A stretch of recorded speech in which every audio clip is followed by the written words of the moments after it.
ہم کہہ رہے ہیں قرآن میں لکھا ہے ایاک نعبد و ایاک نستعین، یہ کہتے ہیں نہیں جی وہ سلطان باؤ نے تو کہا ہے سن فریاد پیرا دیا پیرا. یعنی ہم آیت پڑھ رہے ہیں اور یہ آگے شعر پڑھ رہے ہوتے ہیں، ہم حدیث پڑھ رہے ہوتے ہیں، یہ کہانیاں اور واقعات سنا رہے ہوتے ہیں. اے پھر کیوں کیا جاندہ جی، اور اے پھر کیوں کیا جاندہ، وہ ہوندے ہی کدھر ہی نہیں ہے. ہم رفع الیدین کی حدیثیں بیان کر رہے ہوتے ہیں، یہ کہتے ہیں جی وہ اے پھر کیوں کیا جاندہ ہے کہ وہ بت رکھ کے آندے سن، وہ سرکار کو پتہ نہیں، سانوں نہیں پتہ کیوں کیا جاندہ ہے. اور بیان کرنے والے بھی ان ناسکے نے. جب سے ہم نے کہا کہ کوئی جھوٹی حدیث ہی سنا دیں، ضعیف چھوڑ دیں، جھوٹی حدیث کسی کتاب میں لکھی ہو، یعنی انگوٹھے چومنے والی جھوٹی حدیثیں ہیں لیکن کہیں لکھی ہوئی ہے موضوعات شریف میں.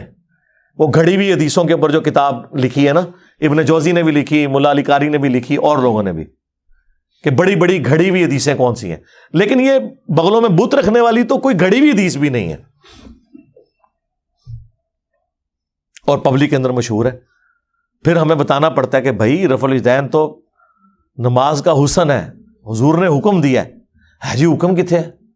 اور ایک وہ دیوبندیوں کا مولوی ہے، وہ اس کا نام رکھا ہے دلیل کا بے تاج بادشاہ. اس کے تاج کے ساتھ جو میں نے کر دیا ہوا ہے نا،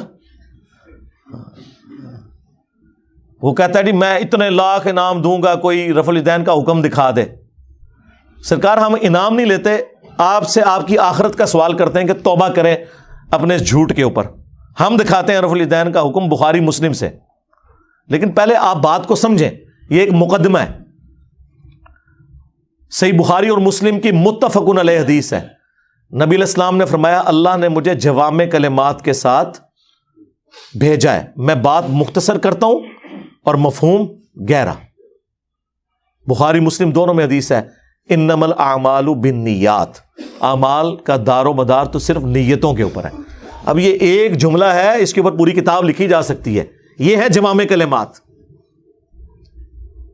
اس کو آپ ذہن میں رکھیں. اب آ جائیں بخاری مسلم دونوں میں حدیث ہے.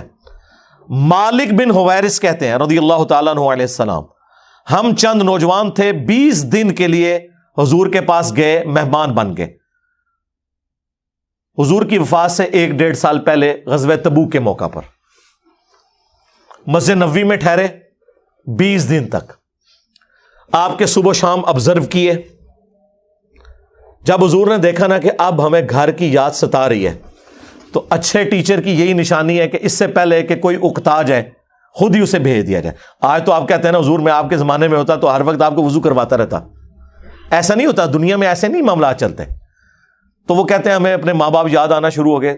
تو حضور نے جب یہ دیکھا نا کہ اب یہ ان کا انٹرسٹ لوز ہو رہا ہے، تو آپ نے کہا کہ سب کو اکٹھا کر کے کہا کہ اب اپنے گاؤں ایریا میں واپس چلے جاؤ. جب جانا تو جب نماز کا ٹائم ہو تو تم نے مجھے 5 وقت نماز پڑھتے ہوئے دیکھا ہے، ان اوقات میں تم نے نماز پڑھنی ہے. ایک بندہ اذان دے گا جو زیادہ قرآن جانتا ہے اور عمر میں بھی بڑا ہو، وہ تمہاری امامت کروائے. اور صلو کما رأیتمونی اصلی، اور نماز تم نے ویسے پڑھنی ہے جس طرح مجھے تم نے نماز پڑھتے ہوئے دیکھا ہے. کلیئر ہو گیا؟ یہ جملہ آپ کسی انٹرنیشنل عدالت میں بھی لے جائیں تو وہ آپ کے علماء کی جہالت کے اوپر ہنسیں گے کہ اس کے بعد رسول اللہ کو یہ کہنے کی ضرورت ہے کہ جب نماز شروع کرنا تو ہاتھ کانوں تک اٹھانا، جب رکوع میں جانا تو ہاتھ کانوں تک اٹھانا، جب رکوع سے سر اٹھانا تو ہاتھ کانوں تک اٹھانا، سبحان ربی العظیم رکوع میں پڑھنا، سبحان ربی العلیٰ سجدے میں پڑھنا، فجر کے 2 فرض پڑھنا، زور کے، یہ سارا کچھ آپ کو کہنے کی ضرورت ہے جو لوگ 20 دن سے حضور کو دیکھ رہے ہیں. اس کے بعد صرف ایک ہماری ذمہ داری ہے کہ جس شخص کو حضور نے یہ کہا نا تم نے نماز ویسے اسٹیبلش کرنی ہے جس طرح مجھے تم نے دیکھا ہے، ہم اس شخص سے یہ بتا دیں کہ حضور کو نماز پڑھتے ہوئے اس نے کیسے دیکھا ہے. پھر کام ختم ہو گیا نا. رفع الیدین کا حکم آ جائے گا نا بیچ میں، جب آپ نے کہا تم نے نماز اس طرح پڑھنی ہے جس طرح مجھے پڑھتے ہوئے دیکھا، جوامع کلمات ہو گئے. تو سرکار مالک بن حویرث سے پوچھ لیں، بخاری مسلم دونوں میں موجود ہے کہ مالک بن حویرث رضی اللہ تعالیٰ عنہ کہتے ہیں کہ جب نبی علیہ السلام نماز شروع کرتے تو دونوں ہاتھ کانوں تک اٹھاتے. بخاری میں صرف ہے کہ اٹھاتے، مسلم میں ہے کانوں تک، اور بخاری میں عبداللہ بن عمر کی جو حدیث ہے اس میں ہے کندھوں تک. ہتھیلیاں کندھوں کی سیدھ میں، انگلیاں کانوں کی سیدھ میں، یا یوں بھی اٹھا سکتے ہیں، کانوں تک اٹھاتے. اور رکوع میں جاتے وقت کانوں تک اٹھاتے، اور رکوع سے سر اٹھاتے تو کانوں تک اٹھاتے. مالک بن حویرث خود نماز کا طریقہ سکھا رہے ہیں, بلکہ بخاری میں الفاظ ہیں, وہ کہتے ہیں نماز کا میرا ارادہ نہیں تھا, میں تمہیں نماز سکھانے کے لیے بتا رہا ہوں کہ میں نے نبی علیہ السلام کو اس طرح نماز پڑھتے ہوئے دیکھا ہے رفع الیدین کے ساتھ. اور ایون بخاری میں جلسہ استراحت آیا ہے کہ مالک بن حویرث پہلی اور تیسری رکعت میں اس وقت تک نہیں کھڑے ہوتے تھے دوسری اور چوتھی رکعت کے لیے جب تک بیٹھ نہ جائیں دوسرا سجدہ کر کے بھی. ویسے تو الگ سے بھی بخاری میں حکم ہے, نبی علیہ السلام نے ایک تیزی سے صحابی کو نماز پڑھتے ہوئے دیکھا تو فرمایا دوبارہ پڑھو, تم نے نماز نہیں پڑھی. 3 دفعہ ہوا تو چوتھی دفعہ آپ نے جب اس کو نماز کا طریقہ سکھایا تو اس میں آپ نے فرمایا پوری تفصیل کے ساتھ ہے, جب آپ سجدے پہ پہنچے فرمایا پہلا سجدہ کرو پھر سکون سے بیٹھ جاؤ, پھر دوسرا سجدہ کرو پھر سکون سے بیٹھو اور پھر اگلی رکعت کے لیے کھڑے ہو.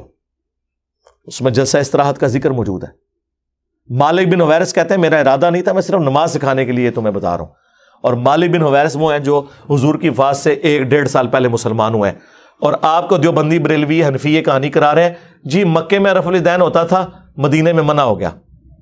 اور رفع الیدین کے جتنے راوی ہیں نا میجورٹی وہ ہیں جو فتح مکہ کے بعد مسلمان ہوئے ہیں, ہجرت مدینہ نہیں, فتح مکہ کے بعد 8 ہجری کے بعد. وائل بن حجر کی حدیث ہے مسلم شریف میں, ابو داؤد میں, بلکہ وائل بن حجر تو پھر 1 سال بعد ابو داؤد میں سنن نسائی میں آئے کہ دوبارہ آئے, وہ کہتے ہیں میں نے سردیوں میں دیکھا کہ صحابہ کرام چادروں کے اندر سے رفع الیدین کر رہے ہوتے تھے. اس سے یہ بھی مسئلہ پتہ چل گیا کہ چادر کے لیے ہاتھ باہر نکالنے کی ضرورت نہیں, اندر سے بھی رفع الیدین ہو سکتا ہے. 8 ہجری میں بندہ مسلمان ہو رہا ہے, 9 ہجری میں وہ دوبارہ سردیوں کے موسم میں حضور کی نماز دیکھنے کے لیے آیا مدینہ شریف اور رفع الیدین سے پڑھتے ہوئے دیکھ رہا ہے. تو مسوخ کس ٹائم ہوا ہے؟ کوئی نہیں ہوا سرکار. سنی اور شیعہ دونوں قائل ہیں رکوع میں جاتے وقت, رکوع سے اٹھتے وقت اور تیسری رکعت سے اٹھتے وقت رفع الیدین کرنے کے اوپر. یہ دلیل کے بے تاج بادشاہ جو ہے نا, ان کے تاج کی حقیقت یہ ہے جو میں آپ کو بتا رہا ہوں. یہ لوگوں کا علمی لیول ہے. جی رفع الیدین کا حکم دکھائیں, جی دکھا دیا. اب آپ کے پاس قیامت تک ٹائم ہے کہ آپ نے بتانا ہے کہ مالک بن حویرث نے یہ جو نعوذ باللہ غلط نماز سکھائی, کب انہوں نے توبہ کی یہ غلط نماز سکھانے سے, یہ ذرا آپ نے بتانا ہے. ابو حمید سعدی کی حدیث بخاری میں بھی ہے اور تفصیل کے ساتھ جامعہ ترمذی اور سنن نبی داؤد میں. 10 صحابہ کی موجودگی میں انہوں نے نماز کا طریقہ جب سکھایا تو باقی 10 لوگوں نے کہا کہ آپ تو بالکل اینڈ پہ مسلمان ہوئے ہیں. انہوں نے کہا کہ اس میں کوئی لڑائی جھگڑے والی بات نہیں, میں تمہارے سامنے نماز پڑھتا ہوں, اگر میں غلطی کروں مجھے بتا دینا. تو انہوں نے 10 صحابہ کی موجودگی میں نماز پڑھی. اس سے یہ بھی ثابت ہو گیا کہ وہ شخص نماز کا طریقہ بیان کر رہا تھا جو اینڈ پہ مسلمان ہوا, اور باقی صحابہ کہہ رہے ہیں تو بالکل آخر میں آیا.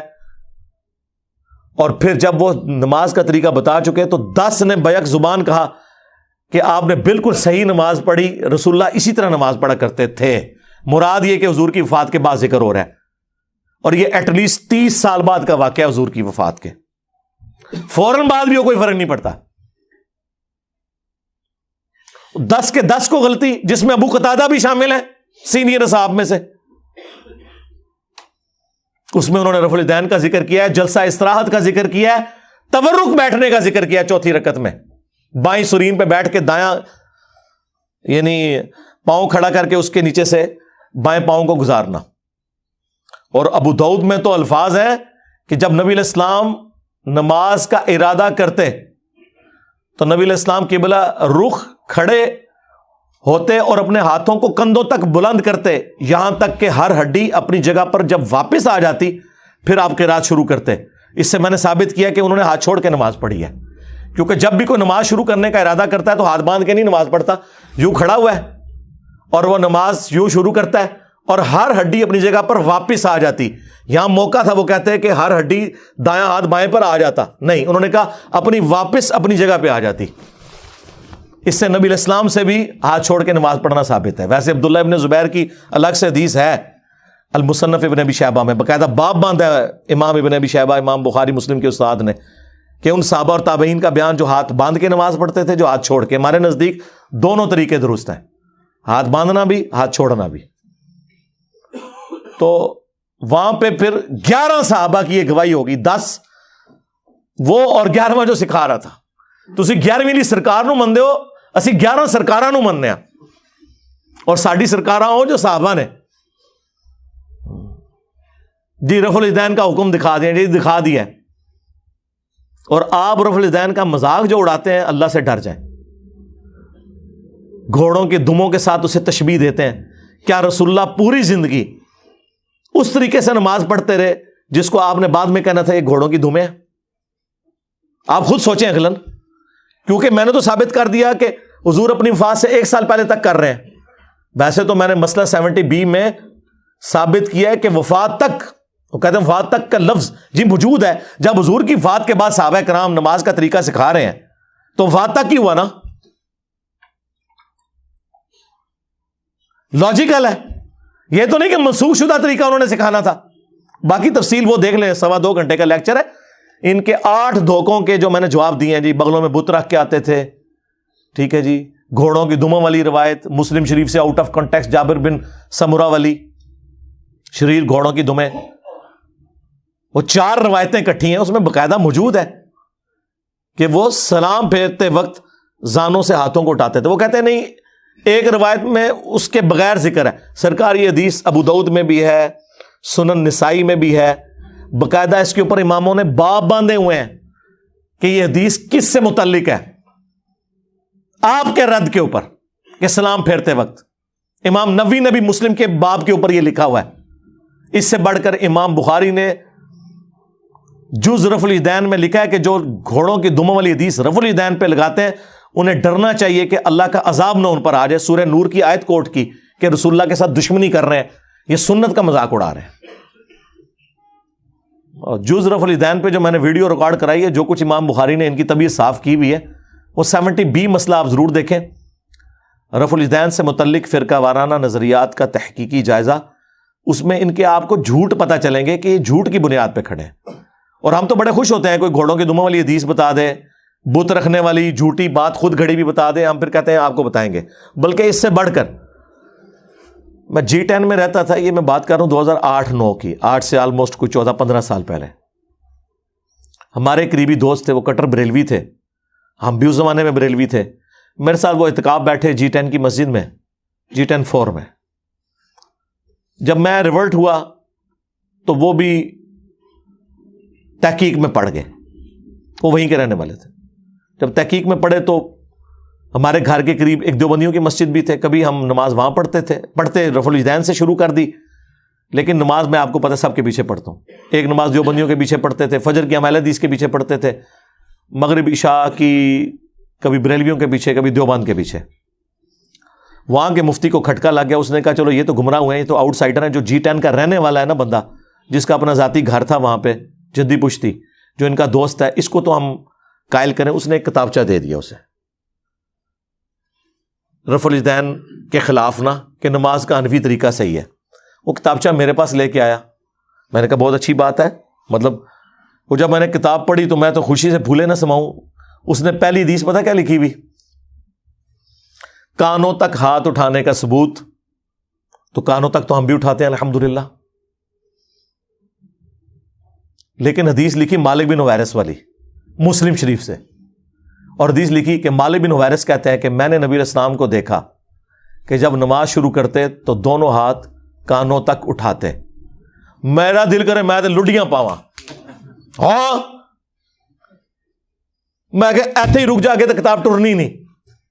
یہ حدیث میں نے کہا میں اوریجنل نہ دیوبند اور بریلویوں کی کتاب مسلم شریف جو ترجمے کے ساتھ ہے اس میں سے تجھے دکھاؤں گا، اور تو نے خود رفع الیدین شروع کر دینا ہے۔ کہتا کیسے؟ میں نے کہا یہ دیکھ، انہوں نے آدھی حدیث لکھی ہوئی ہے، اس کے آگے لکھا ہوا ہے جب رکوع میں جانے لگتے تو کانوں تک ہاتھ اٹھاتے، اور جب رکوع سے سر اٹھاتے تو کانوں تک ہاتھ اٹھاتے۔ یہ مالک بن حویرث بھی تمہاری پوری نماز کا طریقہ ہے، صلو کما رأیتمونی اصلی، ہمیں اور کیا چاہیے؟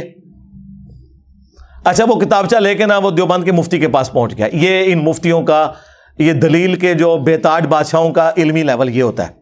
وہ جب وہاں پہ پہنچا نا، اس نے کہا یہ آپ نے جو حدیث لکھی ہے یہ آپ نے مسلم شریف سے پڑھی ہے؟ اس نے کہا یہ تو بہت بڑے عالم دین کی کتاب ہے، یقیناً یہ لکھا ہوگا۔ انہوں نے کہا لکھا تو ضرور ہے، لیکن صرف اتنا نہیں لکھا ہوا، اس کے آگے تو کچھ اور بھی لکھا ہوا ہے۔ اس نے کہا یہ ہو نہیں سکتا۔ انہوں نے کہا یہ دیکھو مسلم شریف میں لکھا ہوا ہے کہ جب نماز شروع کرتے تو کانوں تک ہاتھ اٹھاتے، اور جب رکوع میں جانے لگتے تو کانوں تک ہاتھ اٹھاتے، اور جب رکوع سے سر اٹھاتے تو کانوں تک ہاتھ اٹھاتے۔ تو یہ اس نے آدھی حدیث کیوں لکھی ہے؟ اس کے بعد کوئی گنجائش رہ گئی تھی؟ لیکن جب اللہ تعالیٰ ختم اللہ علی قلوبہم وعلی سمعہم وعلی ابصارہم غشاوہ، دلوں پر، آنکھوں پر، کانوں پر مور لگ جائے، جو سورۃ البقرہ میں آیا اور سورۃ الانعام میں آیا کہ ہم ان کے دلوں کو اور آنکھوں کو حق قبول کرنے سے پھیر دیں گے، جیسا کہ پہلی دفعہ جب ان پہ حق کھلا تھا نا تو انہوں نے حق سے اناد کیا تھا، اب ہم ان کے اوپر مورے لگا دیں گے۔ وَلَوْ أَنَّنَا نَزَّلْنَا إِلَيْهِمُ الْمَلَائِكَةَ، اور یہ اب ایسی گمراہی میں پڑ جائیں گے اگر آسمان سے فرشتے ان کے سامنے نازل ہوں اور مردے قبروں سے نکل کے انہیں یہ بتائیں نا کہ آخرت ہونے والی ہے اور قیامت کا تمام منظر ان کی آنکھوں کے سامنے آ جائے، تب بھی یہ ایمان نہیں لے کے آئیں گے، کیونکہ اللہ نے مور لگا دی ہے۔ اور یہی ہوا اس کے ساتھ۔ وہ کہتا ہے کہ جی ہم نے یہ آدھی حدیث اس لیے لکھی ہے کہ یہ ہماری دلیل تھی۔ انہوں نے کہا یار حدیث تے پوری دلیل ہوندی ہے، آدھی تے نہیں، یہ تو علماء یہود والا کام کیا ہے۔ افتؤمنون ببعض الکتاب وتکفرون ببعض، کتاب کے کچھ حصے کو مانتے ہو، کچھ کو چھوڑتے ہو، اور پھر اللہ نے کہا اس کی سزا ہے کہ دنیا میں بھی ذلت ہے اور آخرت کا بڑا عذاب تمہارا انتظار کر رہا ہے۔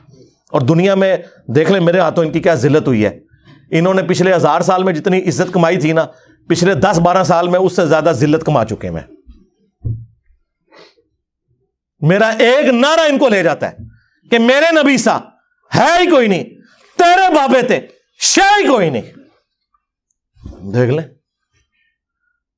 ذلت کمائی ہے انہوں نے۔ تو وہ اس کا بھی دفاع کر رہا ہے، وہ کہہ رہا ہے جی ہم نے بس اتنا ہی لکھنا تھا جو ہمیں دلیل چاہیے، کیونکہ ہم نے یہ ثابت کرنا ہے کہ کانوں تک ہاتھ اٹھانے ہیں۔ انہوں نے کہا جس جگہ سے ثابت کر رہے ہو ادھر سے تو پوری بات لوگے۔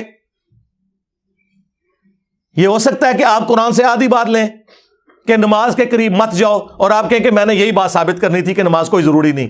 ہم کہیں گے آگے لکھا ہے جب تم نشے کی حالت میں ہو، یہی کہیں گے نا۔